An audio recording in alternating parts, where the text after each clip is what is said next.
ഇന്ന് ശിവരാത്രിക്കല്ലേ? അപ്പോൾ നമുക്കൊന്ന് പുറത്ത് പോയാലോ? അപ്പോൾ ആക്ച്വലി നമ്മൾ ഒന്ന് ജസ്റ്റ് ഒന്ന് ഷോപ്പിലൊക്കെ പോയി കുപ്പായൊക്കെ നോക്കാൻ വേണ്ടി പോയതാണ്. അപ്പോൾ ശിവരാത്രി ആയതുകൊണ്ട് ഇവിടെയുള്ളവർക്ക് നല്ല ഫങ്ഷൻസും കാര്യങ്ങളൊക്കെയാണ്. അപ്പോൾ നമ്മൾ റോഡിലൂടെ ഇങ്ങനെ നടക്കുമ്പോൾ മുകളിൽ നല്ല ലൈറ്റൊക്കെ തൂക്കിയിട്ട് അതേപോലെ ശിവൻ്റെ പ്രതിമയൊക്കെ ആക്കി നല്ല രസമുണ്ടായിരുന്നു കാണാൻ. അതേപോലെ ഒരുപാട് ആൾക്കാരും ഉണ്ടായിരുന്നു ഇന്ന് ശിവരാത്രി ആയതുകൊണ്ട്. അപ്പോൾ ഈ കാണുന്നതൊക്കെ ഐസും കട്ടയിലാണ് കേട്ടോ ശിവനെ ഉണ്ടാക്കിയിട്ടുള്ളത്. സൂപ്പറായിരുന്നു. അതിൻ്റെ മുകളിൽ പൂക്കളും കാര്യങ്ങളൊക്കെ ആക്കി.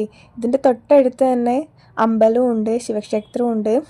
അപ്പോൾ അവർ റോഡിലാണ് ഈ ഒരു സംഭവം ആക്കിയിട്ടുള്ളത്. ഇത് 3 ആൾക്കാരെ കാണുന്നുണ്ട്. ഇത് ആരൊക്കെയാണെന്നുള്ളത് അറിയത്തില്ല.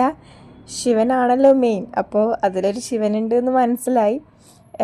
ഈ ഐസും കട്ടയിൽ കളറാക്കി അതിൽ ഈ ശിവൻ്റെ പ്രൊജക്റ്റാണ് കേട്ടോ ഉള്ളത്. അപ്പോൾ നല്ലൊരു രാത്രി ആയിരുന്നു. ആദ്യമായിട്ടാണ് ഈ കാഴ്ചകളൊക്കെ കാണുന്നത്. അപ്പം ഞാനും എൻ്റെ ഫ്രണ്ടും കൂടി ഒന്ന് അതിശയപ്പെട്ടോ, ഇങ്ങനെ ആക്കാൻ പറ്റുമല്ലോ എന്നുള്ളത്. അപ്പോൾ നമ്മുടെ നാട്ടിൽ ഇങ്ങനെയൊന്നും ആക്കലില്ല. ഇത് ഞാൻ ആദ്യമായിട്ട് കാണുന്നതാണ്. നമ്മളെ നാട്ടിലെന്ന് പറഞ്ഞാൽ അമ്പലത്തിൽ പോവുക, അവിടെ ഇരിക്കുക, നൊയമ്പ് എടുക്കുക, അങ്ങനെയൊക്കെയല്ലേ. അപ്പോൾ ഇന്ന് ഇത്രയേ ഉള്ളൂ. അപ്പോൾ അടുത്ത വീഡിയോസിൽ കാണാം. Bye bye.